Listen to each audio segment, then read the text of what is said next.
Welcome to my channel. आज जो हम क्वेश्चंस करने वाले हैं वो 2015 के आर्ट एंड कल्चर के क्वेश्चंस करने वाले हैं। यहाँ पे जो मैंने थंबनेल लगाया है वो आपको दिख रहा होगा, एक पेंटिंग है।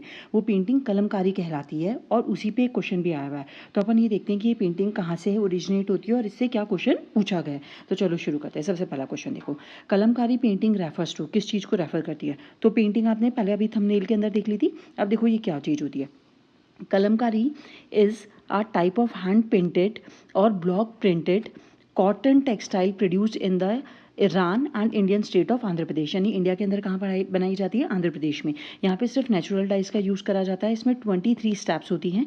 इसके अंदर आर्टिस्ट बम्बू का, डेट पाम स्टिक्स का यूज़ करते हैं और हेयर्स जो इन्होंने ऐसे बता रखा है कि कैसे बेसिकली बनाई जाती है। इसके अंदर क्या क्या स्टाइल्स होती हैं, श्रीकाल हस्ती स्टाइल होती है और एक होती है मछलीपट्टनम स्टाइल होती है। इसके अंदर यहाँ पे क्या क्या चीज़ें बनाई जाती है, यूनिक रिलीजियस आइडेंटिटीज़ बनाई जाती है, अपीयरिंग जो स्क्रॉल पे बनाई जाती है, टेम्पल हैंगिंग्स बनाई जाती है, चैरिट के बैनर्स बनाए जाते हैं जिसके अंदर सीन्स बताए जाते हैं हिंदू एपेक्स जैसे रामायण और महाभारत के। कमला देवी चट्टोपाध्याय यहाँ इस स्टाइल को उन्होंने बहुत ज़्यादा पॉपुलराइज करा था। तो अब देख लेते हैं आंसर क्या होगा। A hand printed cotton textile in South India, ठीक है। A handmade drawing on bamboo handicraft in North East India, ये चीज़ गलत है क्योंकि आंध्र प्रदेश में होती है। A block painted woollen clothes in western Himalaya, ये भी गलत है।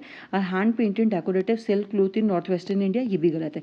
साउथ इंडिया के अंदर आंध्र प्रदेश के अंदर बनाई जाती है, इसलिए इसका आंसर क्या हो जाएगा हमारे पास ऑप्शन ए, क्योंकि ये हैंड पेंटेड कॉटन टेक्सटाइल है कहाँ की, साउथ इंडिया की, यानी कि आंध्र प्रदेश की। बात समझ में आ गई। चलो नेक्स्ट क्वेश्चन देखते हैं।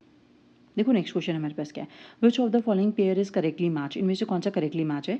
तो यहाँ पे देखो गरबा दे रखा है। गरबा सबको पता है कि ये कहाँ का फेमस है, गुजरात का। तो ये वाला तो सही है, फर्स्ट ऑप्शन सही है, यानी ये हो सकता है, ये हो सकता है, ये ऑप्शन नहीं होगा, या फिर ऑल ऑफ दीज हो सकता है। फिर हमसे बोला गया मोहिनी अट्टम। मोहिनी अट्टम उड़ीसा का नहीं है। मोहिनी अट्टम, अभी मैं एक क्लिप लगा दूंगी, वो क्लिप देखना, इसके बारे में जितनी भी चीज़ें हैं वो पता चल जाएंगी। वो उड़ीसा का नहीं है, तो सेकंड गलत है।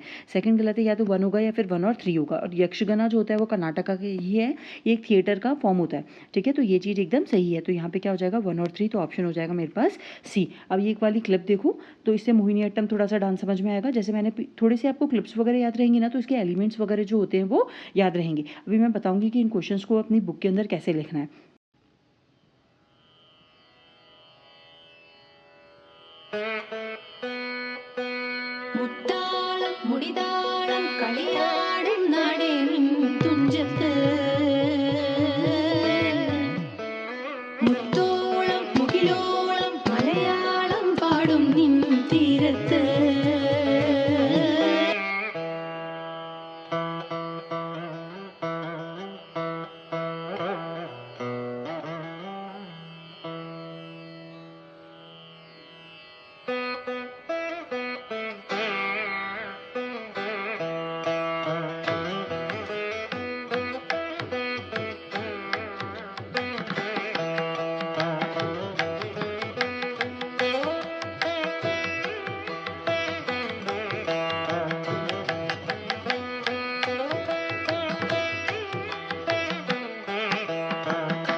अब ये वाला क्वेश्चन देखो, क्लिप देख ली, डांस समझ में आ गया होगा थोड़ा बहुत। अब यहाँ पे इस क्वेश्चन को देखो, which of the following has been accorded geographical indication status. हमसे ये पूछा गया इन तीनों में से किसको मिला हुआ है, या तो बनारसी साड़ी, राजस्थानी दाल बाटी चूरमा और तिरुपति का लड्डू। तो मैं आपको बता देती हूँ कि बनारसी साड़ी को मिला हुआ है और इसको तिरुपति लड्डू को मिला हुआ है, लेकिन यहाँ पे दाल बाटी चूरमे को नहीं मिला हुआ। तो इसका आंसर तो 1 और 3 हो जाएगा। लेकिन हमारे पास ये क्वेश्चन नहीं है, क्योंकि हर साल जो जोग्राफिकल इंडिकेशंस हैं, इंडिकेटर हैं या फिर GI टैग्स हैं, वो चेंज होते रहते हैं या फिर वो न्यू ऐड होते रहते हैं उस लिस्ट के अंदर। तो यहाँ पर हमारे पास जो मेन काम है वो हम ये देखेंगे कि जोग्राफिकल इंडिकेशन होता क्या है। देखो GI टैग जो होता है ना, वो बेस्ड होता है किसी प्रोडक्ट पे जिसकी स्पेसिफिक जोग्राफिकल ओरिजिन होता है, वो डिस्टिंक्टिव क्वालिटीज़ होल्ड करता है रेपुटेशन और कैरेक्टरिस्टिक्स होल्ड करता है उस प्लेस के ओरिजिन की। जैसे फॉर एग्जांपल तिरुपति लड्डू, उसके अंदर कुछ स्पेशलिटी होगी, वहाँ क्या ओरिजिन होता होगा। ओरिजिन जैसे कभी आपने लाल मिर्ची वगैरह को भी मिला है, जीआई टैग किसी को साड़ी, बनारसी साड़ी, यानी बनारसी साड़ी में कुछ स्पेशलिटी होगी जो बनारस की साड़ी वहाँ पे बनती है, तो उस चीज़ के लिए यूज़ होता है। किस एक्ट के थ्रू होता है ये? होता है geographical indication of the goods registration and protection act 1999 के अंदर। रिकॉग्नाइज, देखो ये एक्ट क्यों हुआ, इसको रिकॉग्नाइज करा जाता है Paris convention for the protection of the industrial property TRIPS agreement के तहत। इस एग्रीमेंट के तहत ये वाला एक्ट आया, और मतलब ऐसे समझ लो कि ये एग्रीमेंट हुआ था, इस एग्रीमेंट के लिए ये वाला एक्ट इंडिया यूज़ करता है, जीआई टैग होता है उसको प्रोवाइड करने के लिए। ये बात समझ में आ गई। उसके बाद आंसर तो हमारा यहाँ पे मिल गया, जीआई टैग के बारे में मैंने आपको बता दिया। उसके बाद नेक्स्ट वाला क्वेश्चन देखो। क्वेश्चन, अब इस वाले क्वेश्चन के अंदर देखो, consider the following pairs consider करने हैं। यहाँ पे प्लेस ऑफ पिलग्रिमेज दे रखी है, लोकेशन दे रखी है। एक श्रीशैलम दे रखा है, ओमकारेश्वर दे रखा है, पुष्कर दे रखा है। देखो इसका आंसर तो मैं बहुत ईजिली आपको बता देती हूँ कैसे करना है। जो पुष्कर है ना, वो राजस्थान के अंदर है, ब्रह्मा टेम्पल के लिए फेमस है। आप सभी को पता होगा, ऐसा कहा जाता है कि दुनिया का सबसे पहला या फिर दुनिया का सिर्फ एकमात्र ब्रह्मा टेम्पल पुष्कर के अंदर है, और ये कहाँ पर है? राजस्थान में, अजमेर के पास में है। तो यानी कि महादेव हिल्स जो है वो कहाँ पर है? MP में है। तो ये राजस्थान में तो नहीं है ना हिल्स। तो ये वाला थर्ड वाला ऑप्शन गलत है, थर्ड वाला ऑप्शन गलत है, ये गलत, ये गलत। आंसर डायरेक्टली क्या हो गया? Option A. ये सारा मेरा सही हो गया। अब हमारे पास आंसर बचता है श्रीशैलम और ओमकारेश्वर को अपन देख लेते। ओमकारेश्वर जो ऑप्शन है ना, वो 2017 में भी क्वेश्चन में पूछा गया है, तो वहाँ पे फिर आपको बताऊंगी। लेकिन यहाँ पे देख लो, श्रीशैलम है ना, जो कि shrine of A Lord Mallikarjun, जो कि नालामला हिल्स पर है, आंध्र प्रदेश के अंदर है। ये भगवान जो शिव है उनका रूप है, ये ज्योतिर्लिंग भी है, और यहाँ पे शक्तिपीठ भी है। यहाँ पे माता पार्वती का भी मंदिर है, जो कि एक शक्तिपीठ है और ज्योतिर्लिंग भी है। मल्लिकार्जुन किसका है, किसका रूप है? भगवान शिव का रूप है ना। उसके बाद है ओमकारेश्वर। ओमकारेश्वर जो है मदांता हिल्स पे बना हुआ है, जिसको पहले शिवपुरी भी कहा जाता था, और ये ज्योतिर्लिंग है। देखो इसको ओमकारेश्वर क्यों कहा जाता है? क्योंकि यहाँ से नर्मदा नदी निकलती है, और वो किसका शेप बनाती है? ओम का शेप बनाती है, इसलिए इसको क्या कहा जाता है वहाँ पे? ओमकारेश्वर टेम्पल। और पुष्कर का मैं ऑलरेडी आपको बता चुकी हूँ, तो आंसर हमारा क्या हो जाएगा? Option A. नेक्स्ट वाला क्वेश्चन देखते हैं।